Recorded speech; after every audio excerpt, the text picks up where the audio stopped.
저는 오늘 본문의 말씀을 가지고 민수기를 통해 본 4가지 확신, 이런 제목으로 하나님 말씀을 증거하도록 하겠습니다. 이 민수기는 교회를 다니는 성도들이 참 힘들어하는 본문 중에 하나입니다. 처음에 창세기를 읽으면 재밌어요. 출애굽기 한 19장까지는 괜찮아요. 20장부터 율법이 나오고 성막이 나오면 힘들어집니다. 레위기 가면 막 제사법이 나오고 절기가 나오고 규례들이 나오면 힘들어져요. 그러다가 민수기 오면 이제 넘어지고 많은 경우를 많이 봅니다. 많은 분들이 민수기를 어렵게 생각합니다. 그 이유는 이 제목 때문인 것 같아요. 민수기 제목이 영어로 이 numbers 해가지고 숫자들 이런 의미잖아요. 이 숫자, 이 수학을 좋아하는 사람도 있지만 제가 볼 때 좋아하는 사람보다는 별로 좋아하지 않는 사람이 많은 것 같아요.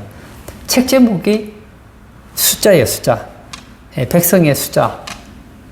숫자. 내용은 숫자예요. 그래서 인기가 없는 것 같아요. 민수기는 크게, 물론 3번이지만 크게 2번으로 나누어집니다. 1세대가 불신앙 때문에 광야에서 멸망한 9세대가 있고 그 9세대에 대한 기록이 민수기 1장에 기록되어 있습니다. 그 다음 2세대, 가나안 땅에 들어가서 살게 되는 신세대가 26장에 나와 있습니다. 그 기간은 39년. 그리고 이 민수기의 내용은 이 조직적이거나 체계적이지 않고 좀 산발적으로 열거되어 있습니다. 그래서 책의 내용이 전개가 체계적이지 않기 때문에 이 독자 입장에서는 흥미를 잃기 쉽다는 거예요. 민수기는 크게 2부분으로 나눌 수 있습니다. 1장부터 25장까지는 하나님을 향한 1세대의 반역과 불순종을 기록하고 있고 26장 이후로는 2세대에 대한 내용입니다. 그럼에도 불구하고 이 민수기는 우리 성도들에게 굉장히 중요한 유익이 있다는 거예요. 첫 번째는 경고입니다. 성도의 잘못에 대해서 민수기는 아주 적나라하게 경고 역할을 합니다. 고린도전서 10장 11절에 보면 이런 말씀이 있어요. 그들에게 일어난 이런 일은 본보기가 되고 또한 말세를 만난 우리를 깨우치기 위하여 기록되었느니라. 이 광야 시대에 이 민수기에 대한 기록들은 본보기가 된대요. 그리고 말세를 만난 우리를 깨우치기 위해서 기록되었다 얘기하고 있습니다. 그러면 민수기가 경고만 주느냐? 그렇지 않습니다. 두 번째는 격려와 위로도 있다는 거예요. 한쪽으로는 경고하고 또 한편으로는 격려와 위로가 되므로 성도들에게 힘이 된다는 겁니다. 저는 오늘 민수기를 통해 본 4가지 확신, 이런 제목으로 한번 은혜를 나누어 보려고 합니다. 첫 번째 확신은 성도의 삶은 천국으로 가는 순례의 여정이다 하는 겁니다. 성도는 인생의 목적지가 이 땅이 아님을 알아야 됩니다. 제가 책들을 보면 이 땅에 나와 있는 책들을 대부분 보면 목적이 어디냐? 이 땅이에요, 이 땅. 이 땅에서 성공하고, 이 땅에서 잘 먹고, 이 땅에서 잘 살고, 이 땅에서 인정받는 거예요. 그러나 우리 성도의 목적지는 이 땅이 아니에요. 우리를 예배해 두신 천국이 있다는 거예요. 우리가 영원히 살게 될 곳은 이 땅이 아니에요. 새하늘과 새 땅입니다. 이 땅은 뭐냐? 인생의 종착역이 아니고 순례자로 우리는 살아간다는 거예요. 민수기는 히브리어로 베 미드바르 이런 단어를 쓰고 있습니다. 이 베 미드바르라는 뜻은 광야에서 이런 뜻을 가지고 있습니다. 이 민수기는 그냥 한자로 보면 민수, 백성의 수를 센 기록이다 이런 뜻이지만 이 히브리어의 원래 첫 단어를 보면 그 책 전체의 내용을 가르쳐줘요. 창세기는 태초에 이거거든요. 태초에. 민수기는 광야에서 이런 뜻을 가르쳐주고 있단 말입니다. 왜냐하면 1장이 광야에서 시작됩니다. 그리고 36장도 광야에서 마무리되고 있어요. 민수기는 39년 동안 광야에서 방황했던 이야기들을 기록한 내용이라는 거예요. 민수기의 지리적인 배경은 광야입니다. 이 광야는 어떤 곳일까요? 황폐하고 물이 없고 살기가 힘든 곳이 바로 광야입니다. 민수기는 성도의 인생은 가나안 땅에 들어가기까지 광야 생활을 경험해야 된다는 것을 그림처럼 보여주고 있다는 거예요. 그러면 이스라엘 백성들이 왜 광야에서 지금 생활을 하고 있을까요? 민수기 1장 1절을 제가 또 읽겠습니다. 이스라엘 자손이 애굽 땅에서 나온 후 둘째 해, 둘째 달, 첫째 날에 여호와께서 시내 광야 회막에서 모세에게 말씀하여 이르시되 이스라엘 자손이 애굽 땅에서 나온 후 그들이 광야 생활을 좀 하고 있는 이유가 무엇입니까? 애굽 땅에서 나왔기 때문입니다. 만약에 그들이 이스라엘 백성들이죠. 이스라엘 백성들이 애굽에 머물러 있었다면 광야 생활을 할 이유가 없습니다. 광야에서 나왔기 때문에 아니에요. 애굽에서 나왔기 때문에 광야 생활을 하고 있다는 거예요. 애굽은 어떤 곳입니까? 이스라엘이 오랜 시간 동안 노예 생활을 했던 곳입니다. 애굽은 노예 생활의 상징이고 바로왕의 억압과 압제를 당하는 곳의 상징이 되는 곳입니다. 우리식으로 말하면 이 애굽은 세상을 상징하고 있고 바로왕은 마귀와 죄와 사망의 권세를 상징한다는 거예요. 이스라엘 백성들이 애굽을 빠져나와서 광야에 머무르고 있다는 것은 결코 부정적인 의미가 아닙니다. 애굽에서 해방되어서 자유를 얻기 때문에 광야에 머무르고 있다는 거예요. 그러나 잊지 말아야 될 것은 광야는 목적이 아니라 과정이라는 거예요. 우리가 신앙생활을 하면서 놓치기 쉬운 것이 있어요. 우리는 이 땅을 살아갑니다. 어떤 사람은 한 100년 살기도 하고 어떤 사람은 한 50년, 20년, 30년 각각 다르게 살아가죠. 그런 이 땅을 살다 보니 이 땅에서 뭔가를 이루려고 해요. 이 땅을 목적지로 생각하는 경우가 많습니다. 그래서 하나님께서 이스라엘 백성들을 애굽을 시켰어요. 애굽에서 탈출시키고 난 다음에 말씀하신 것은 너희들은 광야에서 살게 될 것이다. 그 얘기를 한 게 아니에요. 하나님께서 약속하신 땅은 광야가 아니고 젖과 꿀이 흐르는 가나안 땅이라는 거예요. 그 가나안 땅에 가기 위한 과정이 바로 광야 생활이라는 겁니다. 시내산에서 출발해서 가나안 땅까지 가게 되는 거리가 얼마냐? 걸어서 한 2주에서 3주면 충분합니다. 요즘같이 교통이 발달한 이 시대에는 차를 타면 오전에 버스를 타면 오후에 도착할 수 있어요. 굉장히 거리가 짧아요. 하나님께서는 가나안 땅에 대해서 이렇게 말씀하셨습니다. 너희가 짓지 아니한 집에 살게 될 것이고 너희가 심지 아니한 실과를 먹게 될 것이고 파지 아니한 우물의 과실을 먹게 될 것이다. 그러나 그 과실을 먹기까지 광야에 며칠의 시간을 견뎌야 된다는 거예요. 하나님께서 이스라엘 백성들에게 생각했던 기간은 1년이었습니다. 1년. 내가 만약 한 70년 산다고 하면 70년 중에 1년 고생하고 69년 잘 사는 거 괜찮지 않아요? 그러므로 광야를 지나는 성도는 중요한 사실을 기억해야 됩니다. 첫 번째, 나는 자유인이다.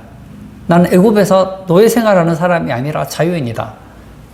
우리로 말하면 우리는 죄와 사망과 마귀로부터 자유인이라는 것. 두 번째는 내 인생은 광야에서 끝이 아니라는 겁니다.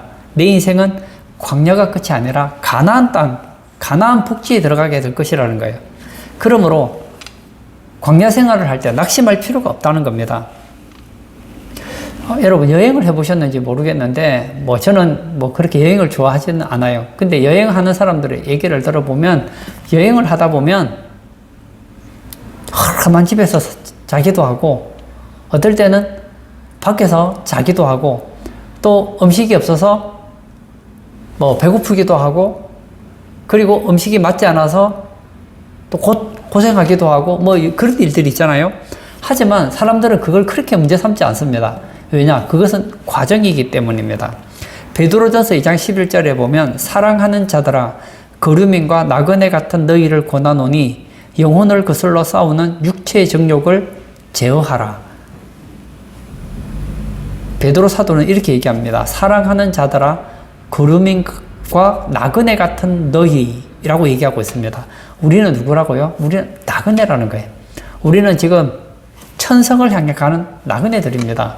그러므로 여행을 하는 동안에 좋은 일이 있을 수 있어요.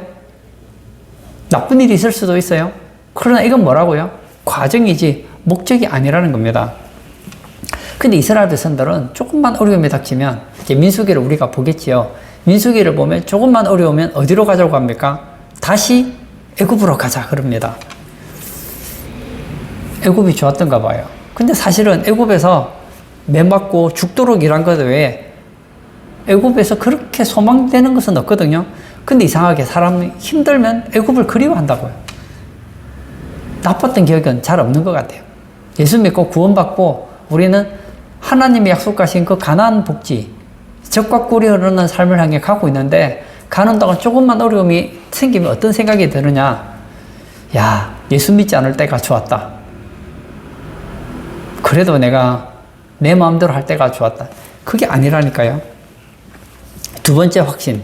성도들은 광야 노중 중에도 홀로 있지 않았다는 겁니다. 하나님은 성도들과 늘 함께 하십니다. 1절을 제가 또 읽겠습니다. 이스라엘 자손이 애굽 땅에서 나온 후 둘째 해 둘째 달 첫째 날에 여호와께서 시내 광야 회막에서 모세에게 말씀하여 이르시되, 여기 보면 회막이 나옵니다. 회막은 하나님이 거하시는 장소입니다.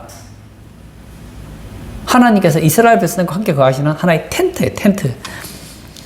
근데 이 텐트의 이름이 회막입니다. 하나님이 거하시는 장소. 하나님이 어디 계십니까? 이스라엘 안에 거하신다는 거예요. 민수기 2장 2절에 보면 이스라엘 자손은 각각 자기의 진영의 군기와 자기의 조상의 가문의 기호 곁에 진을 치되 회막을 향하여 사방으로 치라.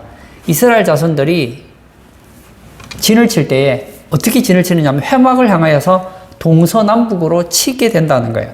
그럼 동서남북의 중앙에 누가 있느냐? 회막이 있습니다. 하나님이 같이 계신다는 거예요.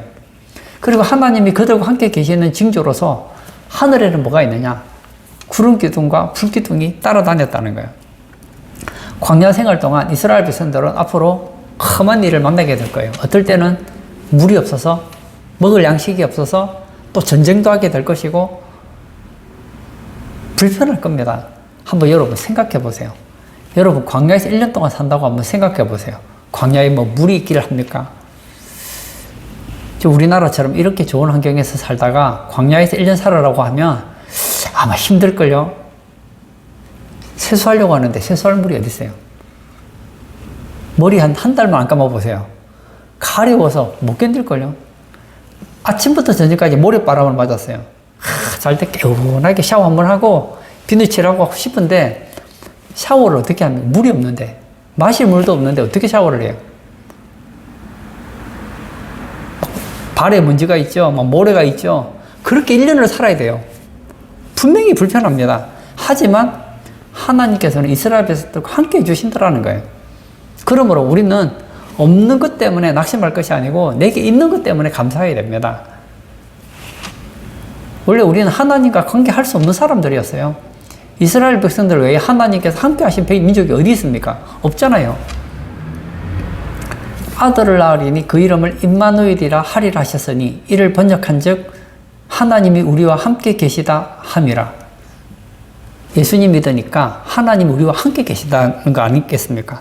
그러므로 우리의 삶의 중심에는 항상 하나님이 계셔야 된다는 거예요. 하나님이 우리와 함께 계실 뿐만 아니라 내 의식 속에 하나님 의식, 코람데오, 하나님 앞에서 신앙이 필요하다는 거예요. 이 종교라는 한자를 보면 이 종이라는 단어가 말종 이렇게 씁니다. 이 말이라는 단어는 꼭대기를 말하고 있거든요. 그러니까 종교라는 것은 뭐냐? 인간의 삶에서 가장 꼭대기에 있어야 할 것, 이것이 바로 종교라는 거예요. 저는 기독교를 종교라고 생각하지는 않아요. 그러나 세상 사람들이 하는 말로 종교라고 할 때에 이 종교라는 건 뭐냐? 그 사람의 삶에서 가장 중요하고 가장 꼭대기에 있는 것, 그것이 바로 종교라는 거예요. 우리가 예수님 믿는 순간부터 하나님은 내 인생에서 꼭대기가 되어야 됩니다. 하나님이 가장 중요하게 여겨져야 될 대상이라는 거예요. 그러므로 하나님 앞에서 하나님이 기뻐하지 않는 그런 언어라든지 행동들을 멀리하는 것이 필요합니다. 그리고 하나님께서는 이스라엘 백성들과 함께 가셨다는 거예요.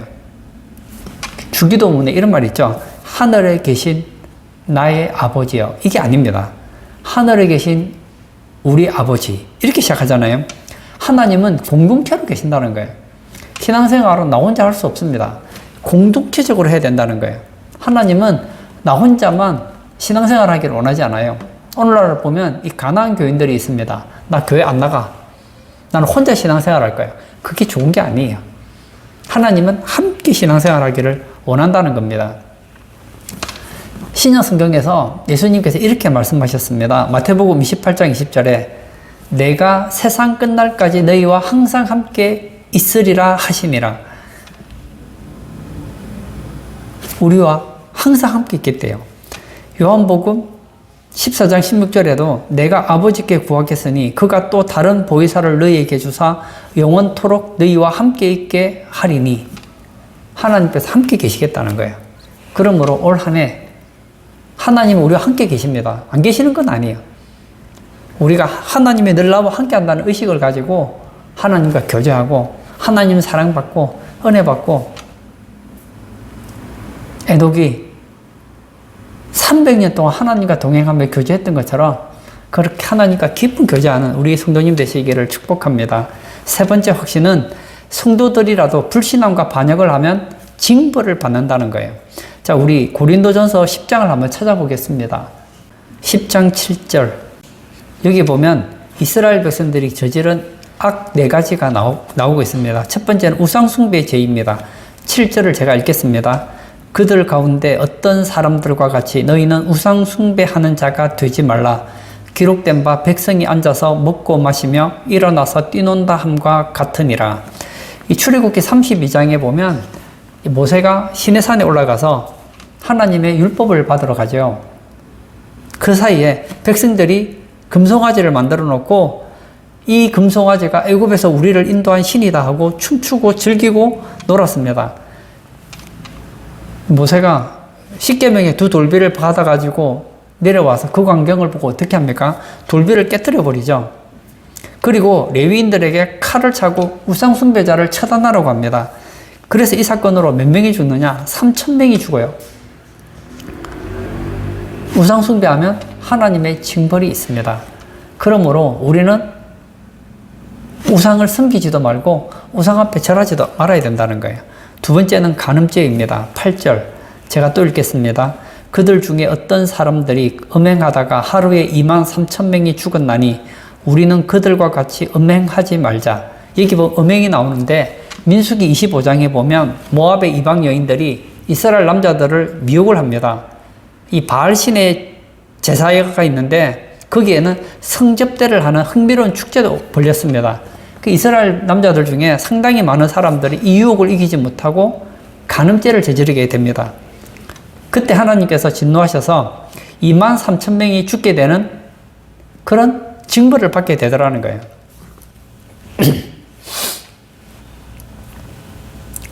이 시대는 간통죄가 없잖아요. 세상 법정에서는 이 불륜이 죄가 아닙니다. 그러나 하나님 앞에서는 이게 무서운 죄예요. 하나님께서 간음하는 자를 어떻게 하신다고요? 징벌하신다. 가르쳐 주십니다. 세 번째는 주를 시험하고 불평한 죄입니다. 9절 제가 또 읽겠습니다. 그들 가운데 어떤 사람들이 주를 시험하다가 뱀에게 멸망하였나니 우리는 그들과 같이 시험하지 말자. 하나님께서 이스라엘 백성들을 데리고 호르산으로 가려고 합니다. 그런데 호르산으로 가려고 하면 에돔을 거쳐가야 돼요. 에돔을 거쳐가면 편안하게 호르산에 갈 수 있거든요. 그런데 이 에돔 족속들이 길을 열어주지 않아요. 돌아가는데 그 길이 너무 험한 거예요. 그래서 어떻게 합니까? 마음이 상한 거예요. 그래서 하나님 앞에서 원망을 합니다. 그리고 하나님이 주신 만나를 박한 식물이라고 막 불평을 하죠. 그렇게 불평하고 원망을 할 때 하나님께서 어떻게 하십니까? 진노하셔서 불뱀을 내려요. 그래서 불뱀에 많은 사람들이 물려 죽었다는 거예요. 주를 시험하는 사람, 주를 불평하는 사람, 하나님께 징계받는다는 거예요. 저는 오늘날 교회 안에 보면 교회 봉사도 열심히 해요. 신앙생활도 나름 잘해요. 근데 잘 안 되는 경우를 봐요. 왜냐하면 우리나라의 민족성 중에 하나가 입에 불평이 많아요. 제발 부탁드립니다. 불평하면 받을 것은 징계밖에 없어요. 네 번째는 원망하는 죄입니다. 10절을 제가 또 읽겠습니다. 그들 가운데 어떤 사람들이 원망하다가 멸망시키는 자에게 멸망하였나니 너희는 그들과 같이 원망하지 말라. 민수기 16장에 보면 고라, 다단, 아비람, 온 그리고 이스라엘 족장 250명과 백성들이 모세와 아론을 향해서 왜 너희들만 지도자냐 하면서 원망을 했습니다. 하나님이 세운 권위에 인정하지 않았던 것이죠. 그래서 하나님께서는 그들을 한 자리에 모아놓고 땅이 갈라져서 죽게 합니다. 그리고 족장 250명은 분향하다가 불이 나와서 불이 타 죽습니다. 뿐만 아니라 반역에 가담한 14,700명이 연병으로 죽게 되었습니다. 왜 이렇게 됩니까? 원망했기 때문입니다. 근데 결정적인 죄는 어디 나오느냐? 민수기 14장에 나와요. 가데스 바네아에서 하나님께서는 생각했습니다. 1년 동안 물론 약점도 있고 단점도 있었지만 이제 1년 동안 연단을 받았으니까 이제는 내가 너희들에게 젖과 꿀이 흐르는 가나안 땅을 줄 거야. 가서 차지하라. 얼마나 좋은지. 모세는 너무 좋았어요. 이제 성경이 말한 아브라함에 약속했던 그 약속이 성취되는구나 좋아했는데 정탐꾼을 보냈더니 10명이 안 된대요. 근데 신기해요. 이 좋은 얘기들은 잘 안 퍼졌는데 불평불만은 전염성이 굉장히 강합니다. 저는 우리 성도님들에게도 얘기하고 싶은 게 여러분을 위해서 불평 많이 하는 사람, 불만 많은 사람하고는 가까이 지내지 마세요. 저도 제가 사람 만나다 보면 입만 열면 불평, 불만하는 사람이 있거든요. 만나기는 만나지만 제가 좀 멀리해요. 그런 사람 만나면요. 어떤 얘기를 하겠습니까? 계속 불평하는 사람 옆에 있으면 같이 불평하고 원망하다가 같이 망한다니까요. 10명이 막 가나안 땅에 안 좋은 얘기를 막 하는 거예요. 우리는 메뚜기 같고 우리는 가면 다 죽는다. 2명은 아니다, 갈 수 있다 했어요. 10명과 2명이 얘기했어요. 10명은 부정적인 얘기하고 2명은 밝은 얘기를 했어요. 누가 이기는지 아십니까? 신기해요. 좋은 얘기하면 사람들이 잘 안 들어요. 나쁜 얘기를 하면 얼마나 잘 듣는지 몰라요. 민수기 14장 4절에 보면 이에 서로 말하되 우리가 한 지휘관을 세우고 애굽으로 돌아가자 하며 돌아가자는 거예요. 하나님의 약속을 못 믿는 거예요. 성경에 보면 하나님의 약속이 많아요. 그 하나님의 약속을 무시하면 하나님이 우리에게 주고자 하는 그 약속의 때가 연기된다는 거예요. 그래서 1세대들은 아무도 못 갑니다. 그래서 하나님께서 그들을 다 죽이기로 결심을 하죠. 원래는 하나님이 즉석에서 다 죽여버리려고 그랬어요. 모세가 부탁을 하니까 죽이지는 않겠다. 그러나 너희들은 광야에서 죽을 거야. 40일을 정탐했으니까 너희들이 40년 동안 다 죽을 거야. 끝. 고린도전서 10장 6절에 이러한 일은 우리의 본보기가 되어 우리로 하여금 그들이 악을 절개한 것 같이 절개하는 자가 되지 않게 하려 함이니. 민수기는 왜 기록되었다는 겁니까? 우리의 본보기가 되어서 악을 절개한 것 같이 절개하는 자가 되지 않게 하기 위해서 민수기는 기록되어졌다는 거예요. 우리가 아무리 하나님의 사랑을 받더라도 우상 숭배하고 간음하고 하나님을 시험하고 불평하고 원망하고 하나님의 언약을 무시하면 거기에 대한 합당한 징벌이 있다는 거예요.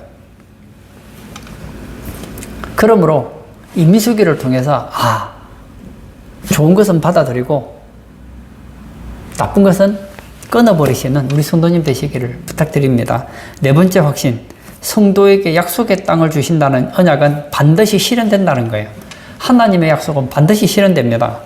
1세대들은 하나님이 우리를 죽이려고 한다 그랬어요.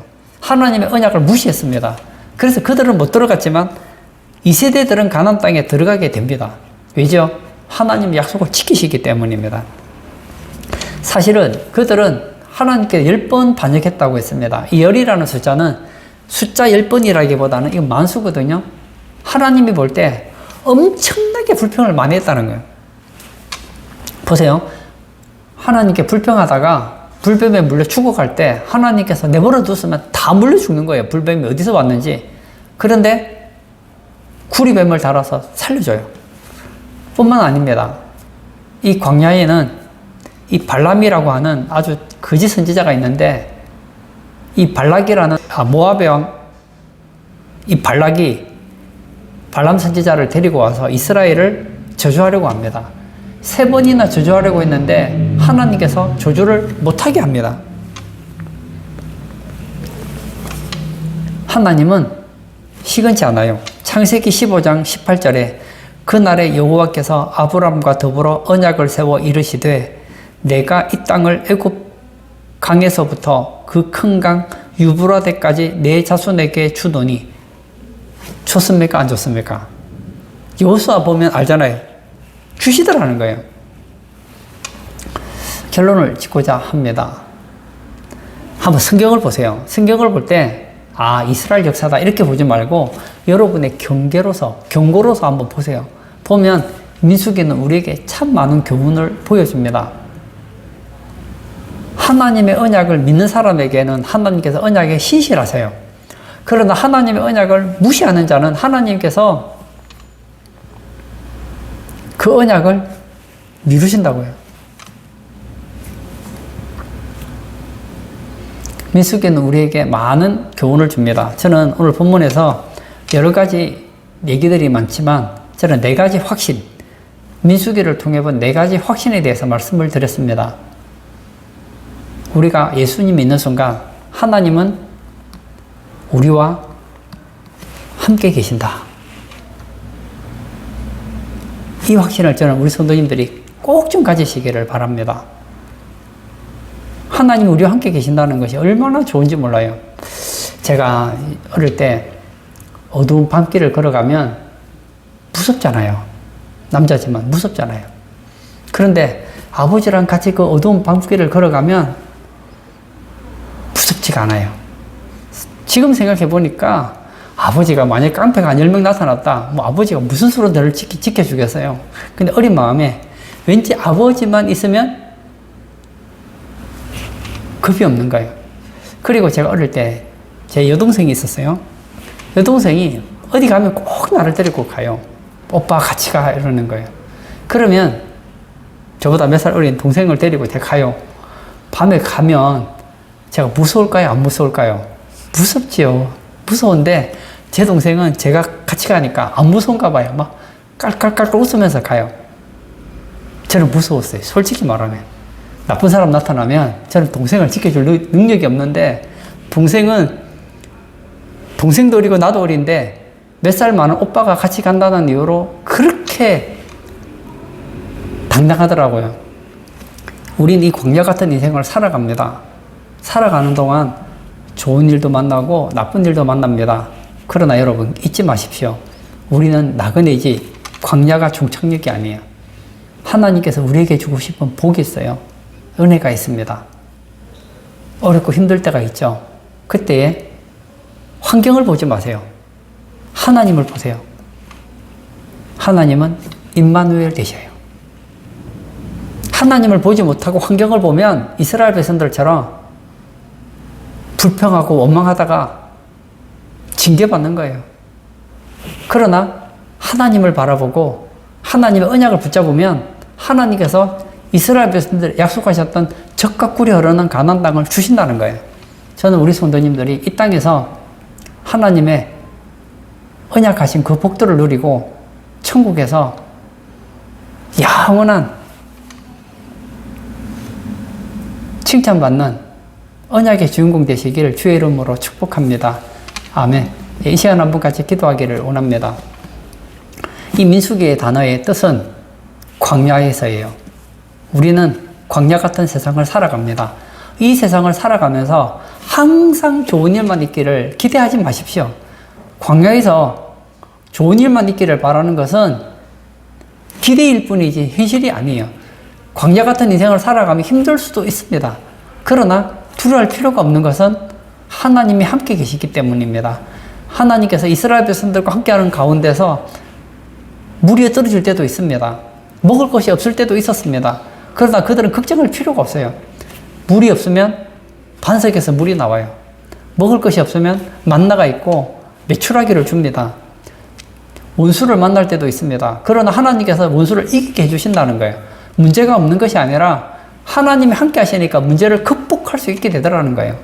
이 시간 기도할 때 하나님, 이 광야 같은 인생을 살아갈 때에 하나님 바라보고 하나님이 내게 약속해 주신 그 젖과 꿀이 흐르는 가나안 땅을 바라보면서 승리하며 살아가는 복된 성도 되게 해달라고 기도하시고 우리 자유롭게 개인 기도하도록 하겠습니다.